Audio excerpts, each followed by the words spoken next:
عنه كما قال عليه السلام۔ آپ علیہ السلام کے بندوں کے اوپر بندوں کے جو حقوق ہیں ان کی پاسداری کی خاطر ارشاد فرمایا کہ جو بندہ مظلوم ہوتا ہے، جس کا کسی بھی طرح سے حق مارا جاتا ہے، اللہ تعالیٰ اس بات کو پسند کرتا ہے کہ اس کی کسی نہ کسی طرح داد رسی کی جائے، اس کی مدد کی جائے۔ اللہ اس چیز کو پسند فرماتا ہے۔ اب یاد رکھیے، ظلم اس چیز کا نام نہیں ہے آپ کسی پر جسمانی تشدد کریں، آپ کسی کا بہت بڑا حق دبا دیں تو ظلم ہوتا ہے۔ ظلم کا دائرہ کار صرف یہاں تک نہیں ہے۔ جب بھی آپ کسی بندے کا کسی بھی طرح سے حق تلف کرتے ہیں، اس کا وہ حق آپ نہیں دیتے، وہاں ظالم ٹھہرتے ہیں اور وہ بندہ مظلوم ٹھہرتا ہے۔ اب وہ ظلم چاہے آپ کے اپنے گھرانے تک ہو، باہر کے معاشرے تک ہو، یا پوری دنیا میں کسی بھی جگہ ہو، آپ اپنے بچوں کو تعلیم نہیں دلواتے، یہ بھی ان کے ساتھ ظلم ہے۔ آپ اپنے بچوں کی اچھی تربیت نہیں کرتے، یہ ان کے ساتھ ظلم ہے۔ آپ اپنی بیوی کا صحیح حق نہیں دیتے، یہ اس کے ساتھ ظلم ہے۔ باہر معاشرے میں آ جائیں، اپنے پڑوسیوں سے لے کر پورے محلے تک آپ کسی کا حق نہیں دیتے، یہ بھی ظلم ہے۔ تو ظلم کی جو تعریف ہے وہ یہ ہے کہ کسی بھی چیز کا حق جو اسے دینا چاہیے آپ نہیں دیتے، تو فرمایا وہ ظلم ہے۔ اب دیکھیے، جو بندہ مظلوم ہوتا ہے، آپ علیہ السلام نے فرمایا اللہ اس چیز کو پسند کرتا ہے کہ اس کی داد رسی کی جائے، آپ اس کی مدد کریں۔ اب مظلوم کے بارے میں آپ علیہ السلام نے کیوں ارشاد فرمایا؟ آپ علیہ السلام کی ایک اور حدیث مبارکہ میں آتا ہے کہ ایاکم دعوت المظلوم، جو بندہ مظلوم ہوتا ہے اس کی بد دعا سے بچو۔ کیوں؟ فرمایا کہ جب وہ اللہ سے دعا کرتا ہے، اللہ اور اس کے درمیان کوئی چیز حائل نہیں ہوتی، چاہے وہ بندہ کافر ہی کیوں نہ ہو، اگر مظلوم ہوگا تو اس کی دعا براہ راست اللہ کے نزدیک پہنچتی ہے، چاہے وہ بندہ کافر ہو۔ اب دیکھیے، کافروں کی دعائیں اور کافروں کی باتیں تو اللہ کی بارگاہ سے ویسے دھتکاری ہوئی ہیں، لیکن آپ علیہ السلام نے تحدیداً مسلم امہ کو بتانے کے لیے کہ آپ کسی کافر پر بھی ظلم کرتے ہیں تو اس کی اور اللہ کے درمیان جو حائل ہوتے ہیں پردے، وہ بھی اٹھ جاتے ہیں۔ اللہ اس چیز کو بھی پسند نہیں فرماتا کہ آپ کسی غیر مسلم پر بھی ظلم کریں۔ معاشرے میں جب ظلم آ جاتا ہے تو یاد رکھیے وہ قومیں باقی نہیں رہتی۔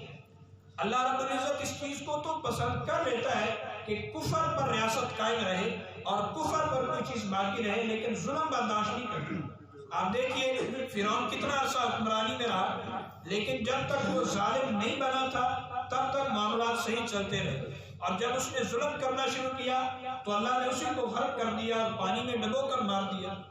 اس طرح کی اور کتنی مثالیں ہیں جن معاشروں میں ظلم نہیں ہوتا، عدل ہوتا ہے، انصاف ہوتا ہے، چاہے وہ کافر ہی کیوں نہ ہو۔ اللہ رب العزت انہیں تو مہلت دے دیتا ہے، انہیں تو چھوٹ دے دیتا ہے، لیکن جب معاشرے میں ظلم آتا ہے تو پھر اللہ رب العزت کسی بھی قوم کو چھوٹ نہیں دیتا۔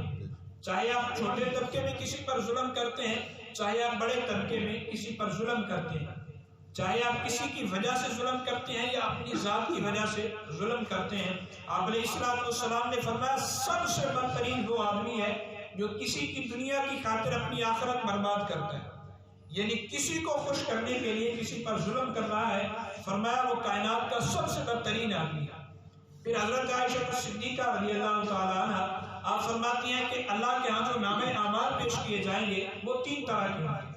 ایک ان میں وہ گناہ ہوں گے کہ جو اللہ کی ذات کے ساتھ براہ راست کفر اور شرک کی صورت میں ہوں گے۔ شرک اور کفر جو ہے وہ اللہ معاف نہیں فرماتا۔ قرآن پاک میں اللہ ارشاد فرماتا ہے ان اللہ لا یغفر ان یشرک بہ، جو بندہ اللہ کے ساتھ شرک کرتا ہے اللہ اس سے کبھی معاف نہیں فرمائے گا۔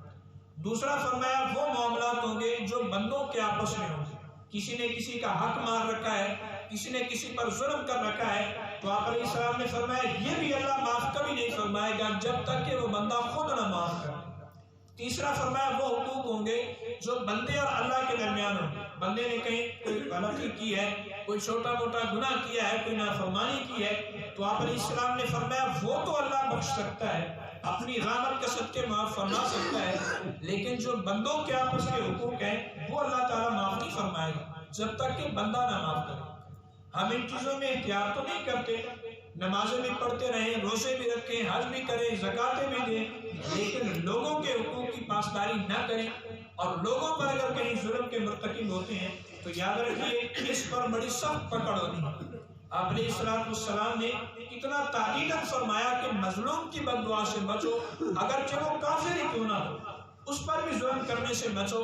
اسی طرح انسان اپنے پورے معاشرے میں، اپنی پوری زندگی میں اس چیز کو ضرور مد نظر رکھے، کسی پر آپ ظلم کے مرتکب نہ ہو، چاہے کوئی چھوٹا ہے یا بڑا ہے، آپ سے کوئی ادنا ہے یا اعلیٰ ہے، ہر ایک کے حق کی پاسداری کیجیے، اس کو اس کا حق دیجیے، اس کے ساتھ اچھے رویے سے پیش آئیے، تبھی بات بنے گی، وگرنہ انسان کے ذاتی اعمال بھی انسان کے لیے خسارے کا باعث بن جاتے ہیں۔ جب انسان نے دوسروں کے حق دبا رکھے ہوتے ہیں، جب انسان دوسروں کے حقوق پر ڈاکہ ڈالتا ہے، قبضہ کرتا ہے، مثال کے طور پر اعلیٰ حضرت رحمۃ اللہ تعالیٰ علیہ، آپ نے لکھا کہ اگر کسی بندے نے کسی انسان کا ایک پیسہ بھی دبا رکھا ہے، ایک پیسہ، قیامت والے دن اس کو 700 مقبول نمازیں اس کے بدلے میں دینی پڑے گی۔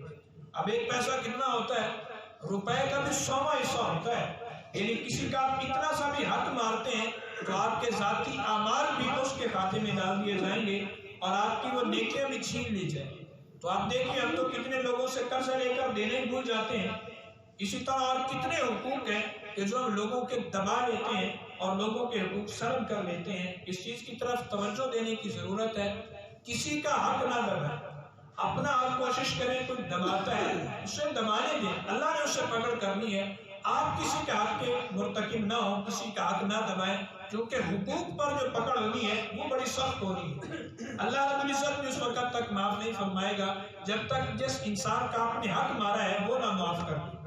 تو اس لیے کسی کا بھی حق مارنے سے گریز کیجیے، ہر انسان کے ساتھ عدل سے پیش آئیں، اس کے حقوق کی پامالی سے بچتے رہیں اور ہر ایک کے حق کا خیال رکھیں۔ اللہ سے دعا ہے اللہ ہمیں عمل کی توفیق عطا فرمائے۔ وما علیہ الا البلاغ۔